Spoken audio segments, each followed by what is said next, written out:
Bonjour tout le monde, j'espère que vous allez bien.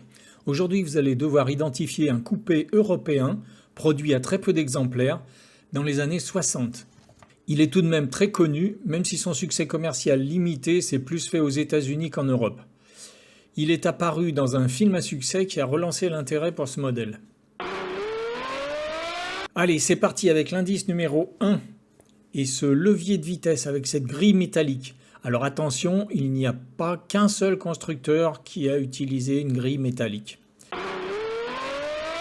Indice numéro 2 avec ce rétroviseur très en avant sur l'aile avant, dont je ne garantis pas qu'il assure une bonne visibilité, surtout que vous pouvez oublier le rétro intérieur. Indice numéro 3 est cette console centrale qui fait vraiment très cheap pour un véhicule haut de gamme. On dirait un tableau de bord bricolé pour un proto. Pensez à vous abonner, le pouce, la cloche. Indice numéro 4, un intérieur de porte un peu plus cossu mais dont je dirais qu'il manque quelque chose. Peut-être le véhicule en photo n'était-il pas complet, pas dans un état parfait. Indice numéro 5, ces jantes superbes étaient déjà en magnésium. Je vous rappelle que nous sommes dans les années 60. Pensez à me dire quel indice vous a mis sur la voie ou vous a révélé le modèle. Indice numéro 6. Alors, nous avons là de belles prises d'air sur le haut de l'aile arrière en forme d'ouïe de requin. Indice numéro 7, où l'on voit qu'ils ne se sont pas pris la tête avec l'intérieur. Même si les sièges semblent confortables, l'intérieur paraît très spartiate. Il n'y a vraiment que le minimum. Indice numéro 8, on commence à lâcher les gros indices avec ce feu arrière et tout ce quart arrière qui devrait pas mal vous aider. Indice numéro 9, alors on a un tableau de bord dans la lignée du reste, plus proche des protos que de la voiture haut de gamme, un volant dont le centre semble juste sorti d'usinage sans parler de sa fixation par des vis cruciformes. Indice numéro 10, bon ben là vous devriez l'avoir avec ses phares avant très reconnaissables, surtout avec ce clignotant en dessous. C'est bon, vous l'avez? Non? Alors je continue. Indice numéro 11, et un moteur que l'on devine tout juste. Si ça peut vous aider, sachez qu'il s'agit d'un V8. Indice numéro 12, pour ceux qui ne l'auraient pas encore. Avec cet arrière, ça devrait être bon.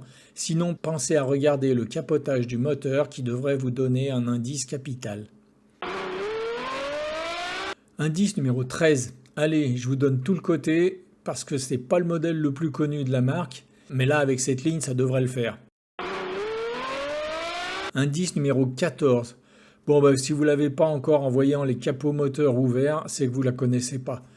Même si ce genre d'ouverture n'est pas ce qu'il y a de plus pratique, ni pour l'entretien, ni pour la vision arrière d'ailleurs avec ce montant central. Alors, comme la plupart d'entre vous l'auront deviné, il s'agit de la De Tomaso Mangusta, produite de 1967 à 1970 à seulement 402 exemplaires.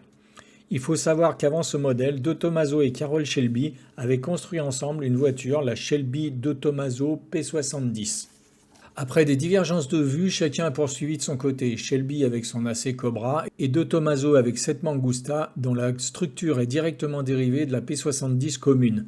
Vous noterez que Mangusta en italien signifie mangouste, ce petit animal qui apprécie les serpents comme repas, notamment le cobra, que l'on trouve comme un signe de l'AC Cobra de Carroll Shelby.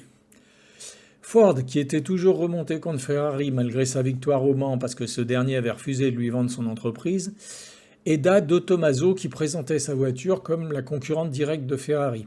Il lui fournit les moteurs, un V8 4,7 litres de 310 chevaux pour l'Europe, ainsi que la distribution de la marque aux États-Unis, mais avec un moteur de 5 litres de 220 chevaux aux normes anti-pollution bien plus sévères.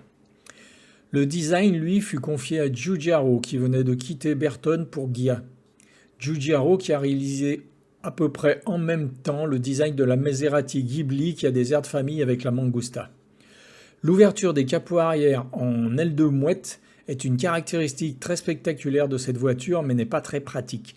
Sachez que si vous faites 1,80 m ou plus, votre tête sera en appui permanent sur le toit et vos genoux encadreront le volant. En prime, elle a la réputation d'être très délicate à conduire avec peu de freins et une direction lourde.